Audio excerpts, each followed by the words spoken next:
Hello and welcome. Today we're going to talk about a gene key or gate 55. My name is Juliana and I'm really glad that you're here. Thank you so much for watching. I'm doing my own personal course where I'm exploring myself, and the instructor in this course asked the question, what did you do between the ages of 7 and 14 that just came really innately to you that you just loved doing? And I remember writing poems and questioning the world.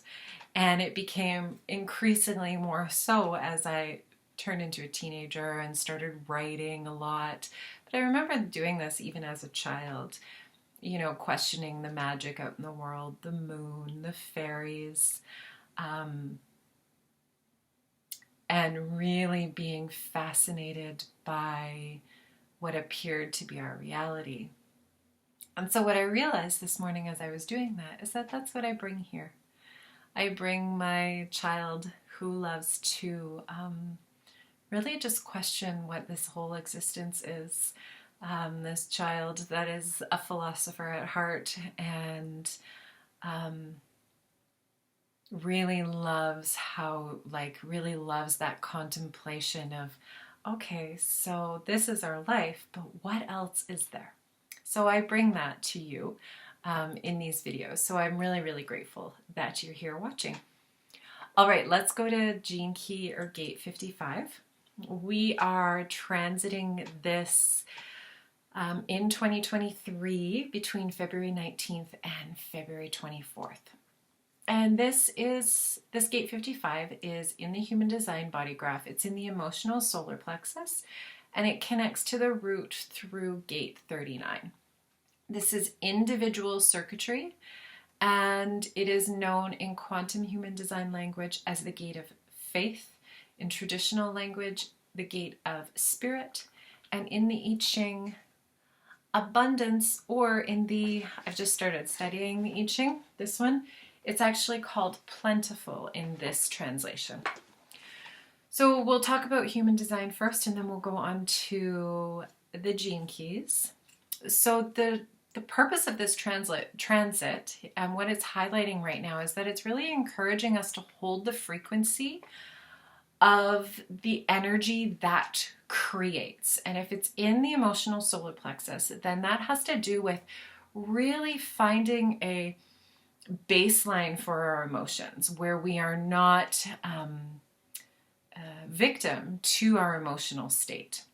It's also calling us to trust in the enoughness, our own enoughness, the enoughness in the world, so that we can create whatever it is that our hearts really want to create without any limitation, without any doubts, without any of those limiting beliefs. And this is a really opportune time to learn how to cultivate trust in something beyond this physical experience. So whether that's Source, the universe, God, Mother Earth, the quantum field, whatever it is that calls to you, to really start exploring what would life be like if I started trusting this. So on the shadow side of this, you'll see this play out as being indecisive, fear, and lack. There's never enough.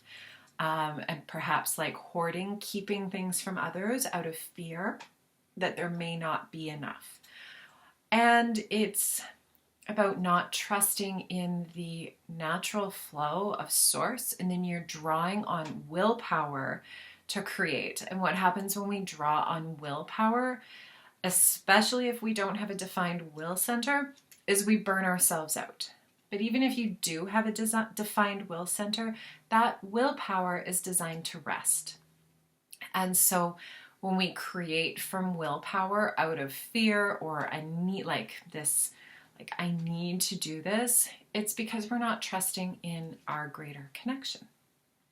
Now, the full expression of gate 55 is the ability to hold an emotional frequency and the vision that you want to create.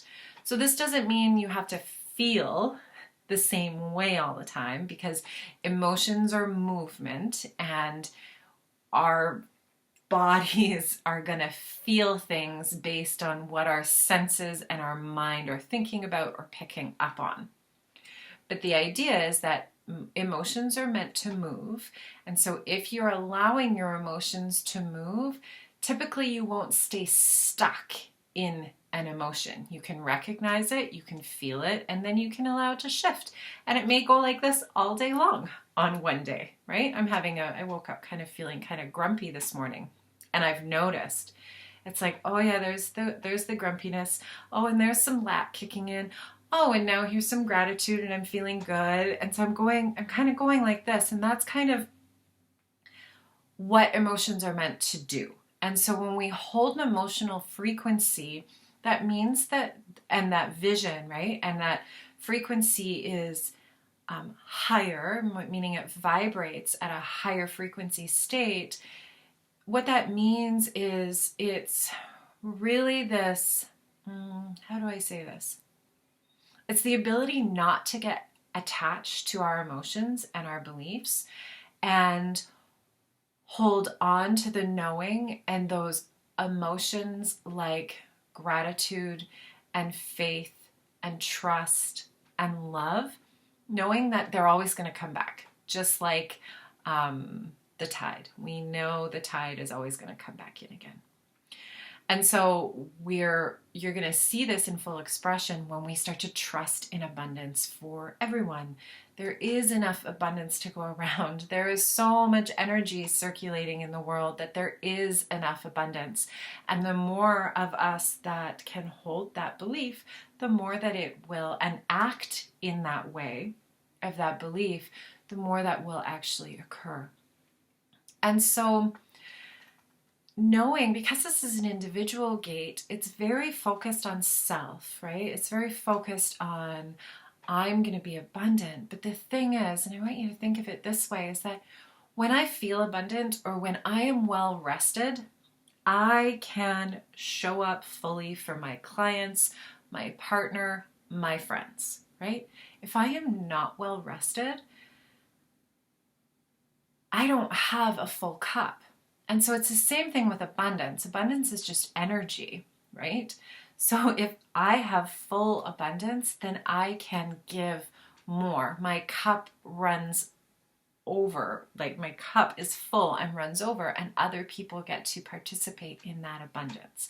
So even while this is individual, it actually filters out to the collective and the tribe. And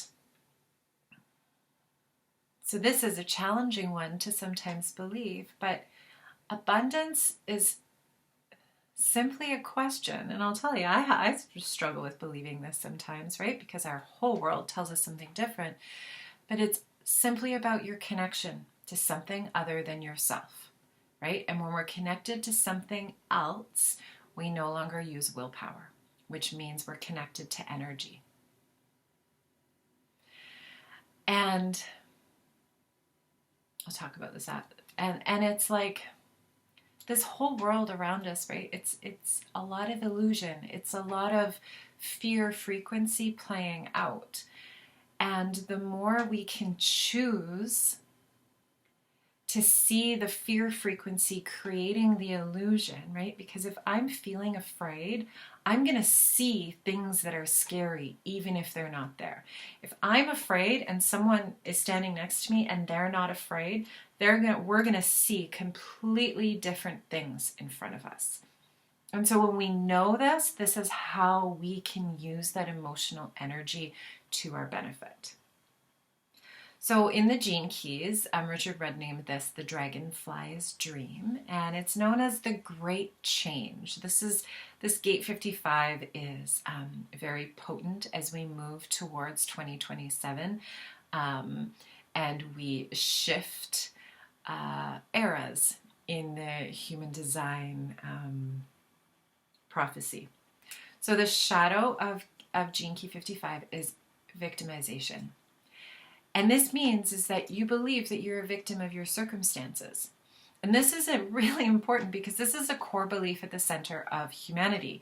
You see this everywhere. You see this in our media, like whether it's news sources or movies or books, there is a protagonist and an antagonist. There is a victim to her or his or their outer circumstances. And what happens is when we experience emotional highs and lows in this shadow of victimization, we're looking outside of ourselves for events or things to be the cause. And then we reason with our emotions. Oh, I'm feeling this way because. I'm feeling this way because. And because we reason this, when we reason, what we do is we believe that things outside of us cause us joy, bring us joy. So money, sex, home, partner, children, God, delicious food, alcohol, whatever it is, that's like, oh, it's going to make me feel better. And then if we don't have those things, right? Children, home, money, sex, we blame everything and anything about why we feel the way we do. And this is an addictive pattern in all of humanity that leaves us searching for fulfillment outside of us. And this is a tricky place because this is where it's that belief, if we go back to what I was saying about the gate, how can I believe that there's abundance out there when all I see is a low bank account number, or I see people living on the streets, right? How can you believe in it? But that's, again, it's like we're looking at for things outside of ourselves to create a belief. So there's this spiritual teacher, and I'm probably going to pronounce his name wrong. Richard Rudd mentions him in the Gene Key book, and it's Gurdjieff. And this quote from him I really love. It says, "In order to escape from prison, one must first understand that one is in prison." And so this shadow of victimization keeps us in this state of believing that we are powerless. It keeps us addicted to drama, and it perpetuates this guilt and shame cycle, right? Someone's bad, I'm ashamed, they should feel ashamed, right? It's all just this energy bouncing back and forth that is this never-ending cycle in the human current condition. So, and I contemplate this because it's kind of like our archetypes, right? These gene keys are all archetypes, and I wonder, my own contemplation around this is once we move and embody the city of this gene key, I wonder if archetypes will even be relatable to us. Because if we're no longer in the guilt and shame cycle, there's not going to be these shadows. So I don't know what that's going to look like, but it's interesting to think about. And so as we move, we journey to the gift, which is the gift of freedom. We're undergoing this right now as a population.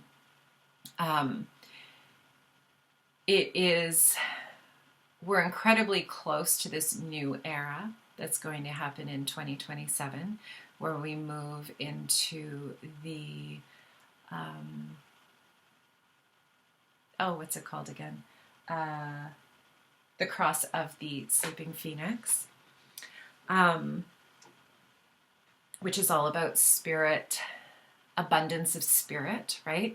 The more connected we are to spirit, the more abundant we all are. But what happens is we actually have to get there, right? And so we need to first see the victimization that goes all around the world, that is perpetuated everywhere. We need to support ourselves and humanity in this by stepping out of the energy of blaming and complaining.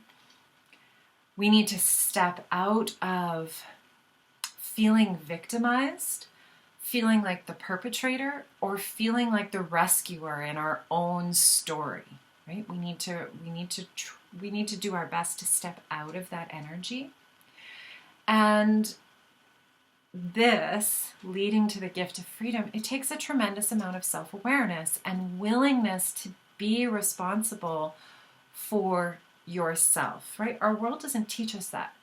Our world does not teach us to be self-responsible. And this is what human design and the gene keys and the I Ching is all about. How can you be self-responsible? How can you feel empowered in your existence and make choices that are right for you? And so this is very emotionally based gift, this sense of freedom. And when we move from victimization to freedom, it's not like it's just going to happen like this, right?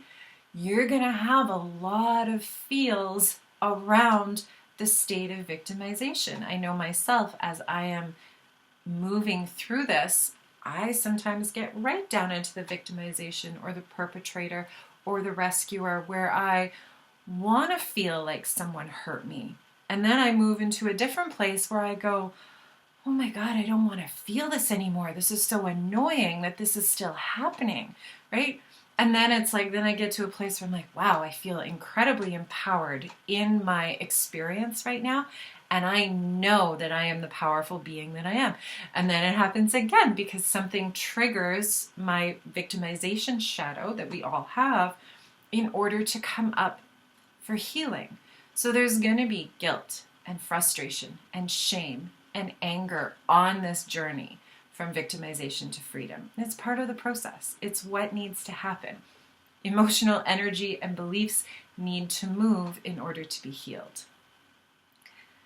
Because this is an individual gate, we've got to turn all of that journey onto ourselves. It's not about what anyone else is doing. It's about what is my part, right? As soon as we start focusing on others, takes us out of this, right? Takes us out. We start focusing on everything else, puts us back into the shadow, right?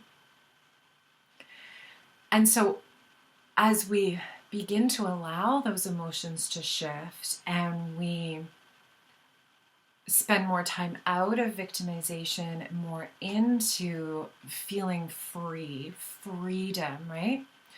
We can really see actually how connected our consciousness is to each other and divinity and the quantum field and everything that is unseen in this world. And then we can really see how separateness, being separate, is a big illusion that exists. And so freedom is not determined by what's happening outside. And this I Ching book, The Living I Ching, in the commentary on this hexagram, he says to be plentiful is to be as steady as the midday sun, no matter what is happening around you. So even if there's clouds in the sky, the sun is there. Even no matter what is happening, that midday sun is steady. And so that's what freedom is, to know to be steady, know how to be steady, to take care of yourself and be grounded and be steady, even if stuff's going on around you. So how do you use this energy during this transit? Or if you have this in one of your profiles, your gene key or your human design profile, watch for victim consciousness. Track it. You don't need to change it right away. This is one of the most common things that my clients ask me is they say, oh, well, now what? Like, now what do I do? The first part is bringing it from your unconscious into your conscious. You want to bring it up. So you tell your brain, I'm going to watch for victim consciousness in my life. Where am I feeling victimized? Where am I thinking other people are victimized? So bring it up into your awareness. Start tracking it for yourself. And then I invite you to put on these curious lenses and go, what? And just ask yourself, what would life be without this victimization? Can I imagine what life would be without it? I remember I remember telling my dad something when I was a kid, when I was about 10. And it was about how even then, I was like, we get to live, like, we should all be living in peace and joy and abundance at 10. And I remember my dad kind of laughing and saying, "Oh, Jewel, you're such an idealist." And it's funny because our world tells us that idealism is something to be kind of chuckled at, right? Like, oh yeah, right, that's not possible. But that in itself is the shadow of victimization. It is possible, right? We just need to do the work to get there. And so as you feel your emotions, as emotions come up, see if you can allow yourself to lean into them, just like you would if you were on a river and you just laid back and let yourself float. And see if you can allow yourself to have a full expression of them so that you can see what's on the other side. Notice if you are trying to push them away or explain them away, and see if you can just stop and put a hand somewhere on your body, whether it's your hand or your stomach or your forehead or your arms, whatever it is. That touch immediately will signify to the nervous system that you're okay. And then see if you can just go, okay, what am I feeling right now? And let yourself have the full feeling. See if you can lean into the feeling by taking a pause. Okay. So I really hope that helped. If you did like this video, please like, share, or subscribe. And I wish you well on your journey to freedom. Thank you.